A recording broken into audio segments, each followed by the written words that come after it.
लक्षात घ्या, बीटापासून अल्फामध्ये यायला काही नाही, शरीर नुसतं शिथिल करायला पाहिजे. माझी कुठलीही सीडी, मेडिटेशन ॲज मेडिकेशन असेल, कोणतीही सीडी या पद्धतीची तुम्हाला ही अनुभूती देऊ शकते.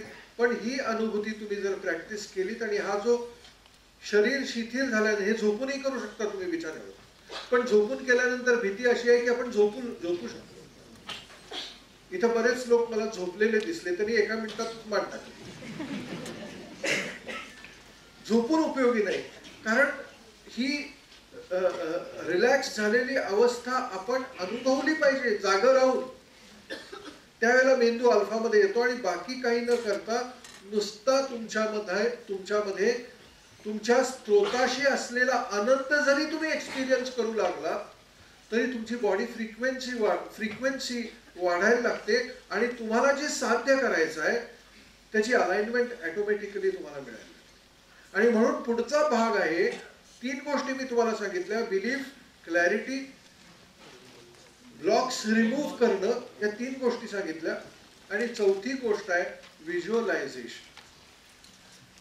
माझ्या जीवनामध्ये ज्या वेळेस माझ्याकडे कोणतीही गोष्ट नव्हती त्यावेळेस मी जे माझ्या जीवनामध्ये मला पाहायचं होतं, अनुभवायचं होतं, ते आधी या अल्फा अवस्थेमध्ये जाऊन मी अनुभवलं माझ्या आतमध्ये, मनामध्ये. आणि आज त्यापैकी प्रत्येक गोष्ट मी अनुभवतोय. प्रत्येक गोष्ट जे मी आतमनामध्ये बघितलं ते माझ्या प्रत्यक्ष जीवनामध्ये प्रत्येक गोष्ट क्रिएट झालेली आहे. एव्हरीथिंग. सो तुम्ही या अल्फा अवस्थेमध्ये गेल्यानंतर जर व्हिज्युअलायझेशन प्रॅक्टिस करू शकला, ज्याला इंटरेस्ट आहे व्हिज्युअलायझेशन मध्ये, माझी क्रिएटिव्ह व्हिज्युअलायझेशन नावाची सीडी आहे, ती शिकवते तुम्हाला व्हिज्युअलायझेशन करायची कशी. You should use that. कारण तरच तुम्ही तयार होता मॅनिफेस्टेशन एक्सपिरियन्स करा. सो 4 गोष्टी, belief, clarity, removing blocks, emotional blocks, visualisation. आणि व्हिज्युअलायझेशन हे पहिली गोष्ट हॉलोग्राफिक असलं पाहिजे. हॉलोग्राफिकचा अर्थ ऍक्च्युअली समोर ते तुम्ही अनुभवता आहात या क्षणी, पुढे कुठेतरी नव्हे. आता तुम्ही त्या स्पेक्ट्रम मध्ये गेलेला आहात लाईफच्या की जिथं तुम्हाला जे अपेक्षित आहे ते निर्माण ऑलरेडी झालेलं आहे, ऍक्च्युअल. आणि ऍक्च्युअल मध्ये मग मी म्हणतो की तुमचे 5ची इंद्रिय, मग त्यामध्ये तुम्हाला ते दिसलं पाहिजे, तुम्हाला ते फील झालं पाहिजे, तुम्हाला ते ऐकता आलं पाहिजे, तुम्हाला त्याचा गंध आला पाहिजे, तुम्हाला त्याची चव घेता आली पाहिजे. अर्थात पैसा ज्यावेळेस पाहिजे, तुम्ही गठ्ठ्या बघता समोर, तुमच्या पैशाचे गठ्ठे बघता, त्यावेळेला काही चव घेता येत नाही पैशाची. पण ठीक आहे, असे काही गोष्टीमध्ये तो सेन्स नाही, पण ऍक्च्युअल दिसलं पाहिजे आतमध्ये.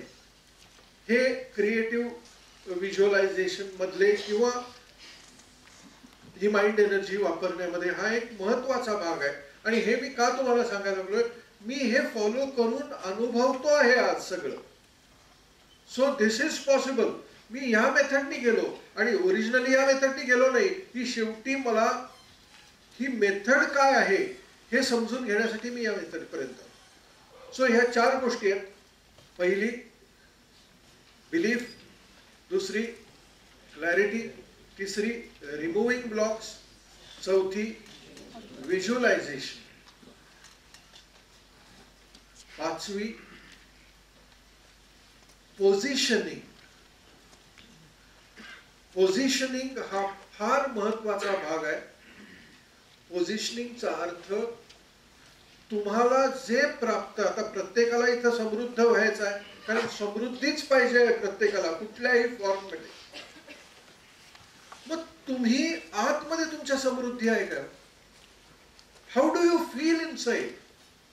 इफ यू फील, तुम्हाला जर आतमध्ये तुम्ही गरीब बिचारे आहात असं आतमध्ये जर वाटत असेल तर तुम्ही समृद्धी कधी अनुभवू शकणार नाही. लक्षात घ्या, तुम्ही समृद्धी अनुभवण्यासाठी पात्र आहात ही पोझिशनिंग तुमची जोपर्यंत नाही आहे, till the time you don't feel that you are eligible to experience wealth, success, काही जोपर्यंत ते आतमध्ये वाटत नाही तोपर्यंत ते बाहेर निर्माण नाही. Please try to understand. आणि बरेच लोक या सगळ्या प्रोसेस मधला कुठला तरी एखादा फॉलो करतात. It is not sufficient.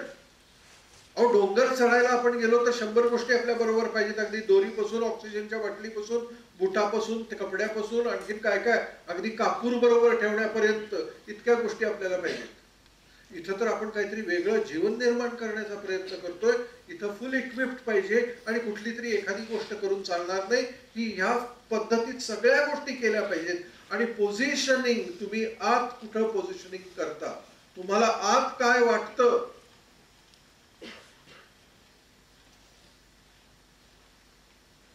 हे तुम्ही चेक करू शकता. तुम्हाला आत आपण किती गरीब आहोत, आपण किती साधे आहोत,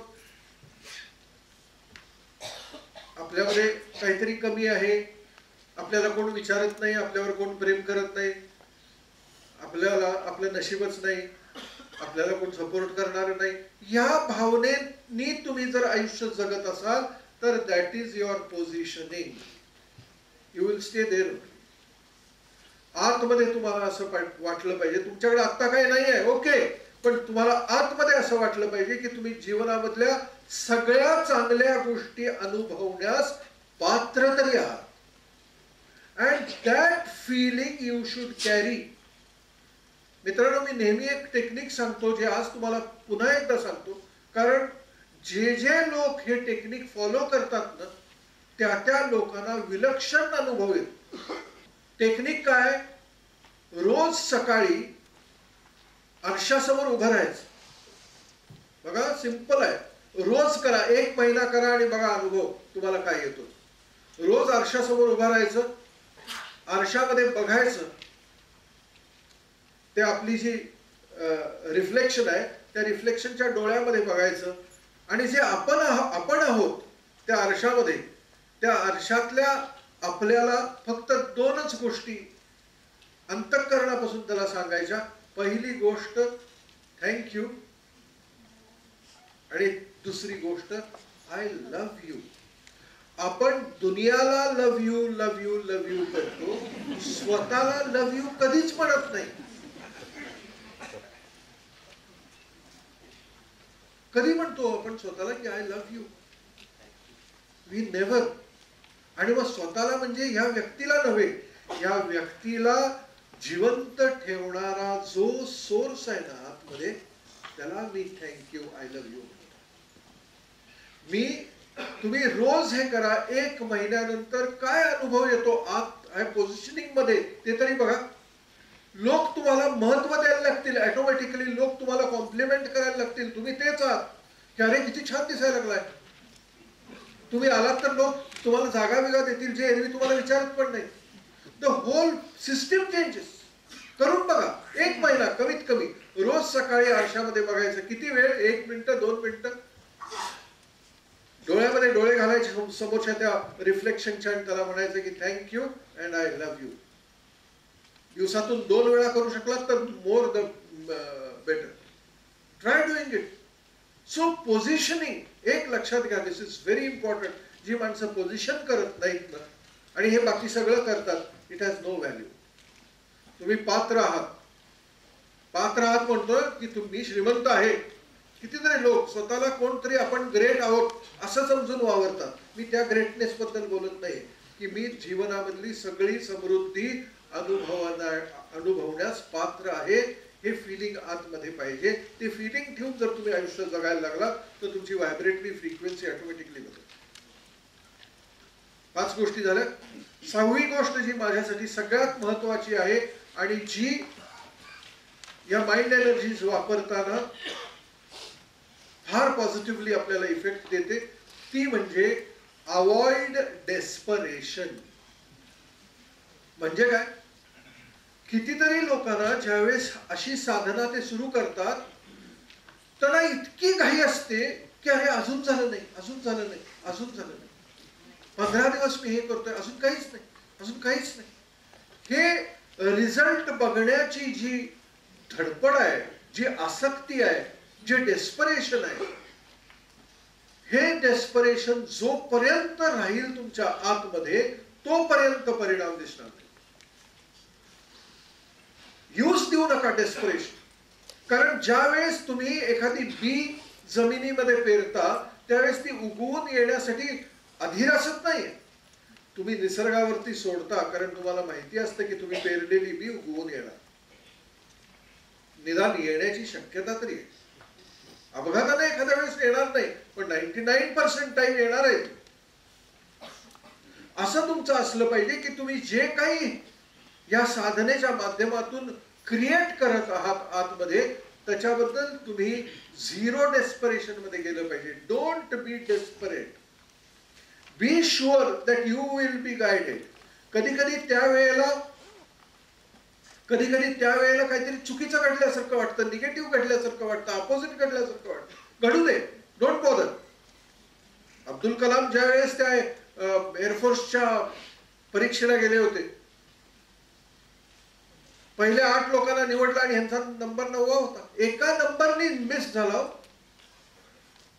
जे स्वप्न बघितलं होतं लहानपणापासून ते स्वप्न डोळ्यासमोर असं चक्काचूर झाला. आणि मग ते म्हणतात की त्यावेळेला ऋषिकेशला गेलेले असताना शिवानंद स्वामींना भेटले. शिवानंद स्वामींनी त्यांना बघितल्यावर म्हणाले, तू एवढा निराश काय आहेस? नाही म्हणाले, स्वामीजी जे लहानपणापासून बघत आलो होतो, वाटलं होतं की होणार मी एअरफोर्स मध्ये ऑफिसर, ते असं एका मार्काने हुकलं माझं. ते इग्नायटेड माइंड्स मध्ये त्यांनी लिहिलेलं आहे की शिवानंद स्वामी म्हणाले, काळजी करू नको, कारण तुला जे तुझ्यासाठी योग्य वाटतंय कदाचित त्याच्यापेक्षा काहीतरी आणखीन चांगलं निसर्गाने तुझ्यासाठी ठेवलं असेल. तू स्वस्थ मनाने, शांत मनाने या जीवनाच्या बरोबर चालत राहा. तुला कळणार पण नाही की अशी मिस्टिरियस गोष्टी जीवन तुझ्यासमोर ठेवेल. आणि ऍक्च्युअली तसंच झालं. अब्दुल कलाम जर एअरफोर्स मध्ये गेले असते तर कदाचित रिटायर होऊन भोसले नगर मध्ये आता एखाद्या फ्लॅट मध्ये राहिले असते. त्यावेळेला त्यांना वाईट वाटलं की अरे नाही हुआ, ठीक आहे, लेकिन कुछ और होना था. आणि म्हणून मी नेहमी सांगतो, डेस्परेट होऊ नका. नाही झालं ना, लगे रहो, कुछ और आएगा. काय नाव कुठलं, काय और आएगा आणि काय सांगतात काहीतरी करायचं, काहीच होत नाही. काय आयुष्यात झालेलं नाही आतापर्यंत. परत तुम्ही त्या लूप मध्ये आहात आणि आपणच दूध तापवायला ठेवलेलं आहे. थांबलेला यायला आता तापेल, मग तापेल. 99 डिग्रीला आलेला आहे, कंटाळलं की काय तापत विपत नाही, बंद करूया.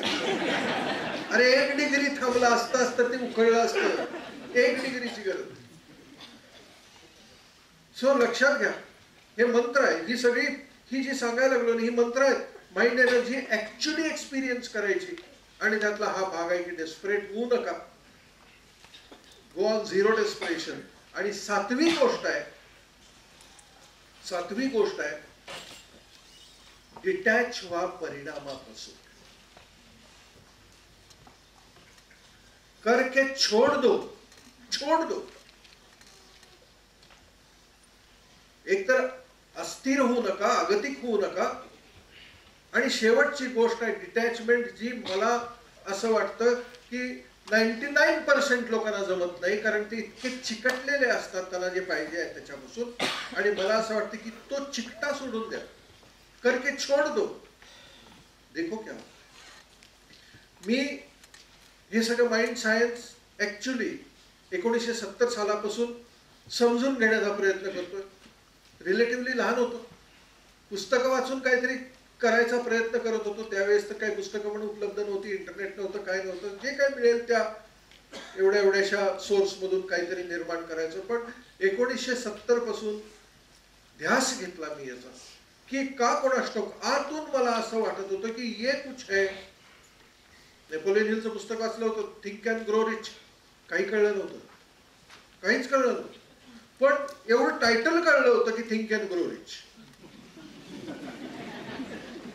आणि मी बोलतोय ह्याला व्हॅल्यू काय, कारण काही नव्हतं माझ्याकडे. 1000 रुपये महिन्याला मिळवायचे कसे, ही मोठी समस्या.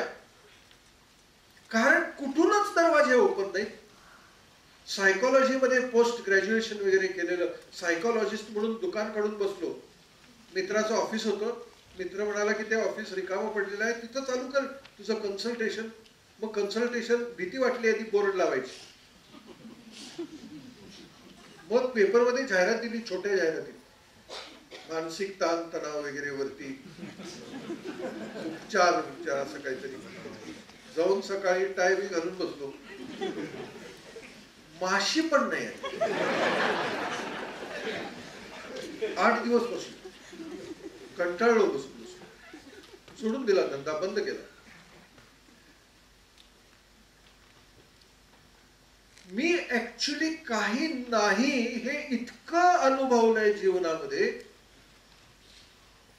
आणि आता सगळं आहे हे अनुभवतोय.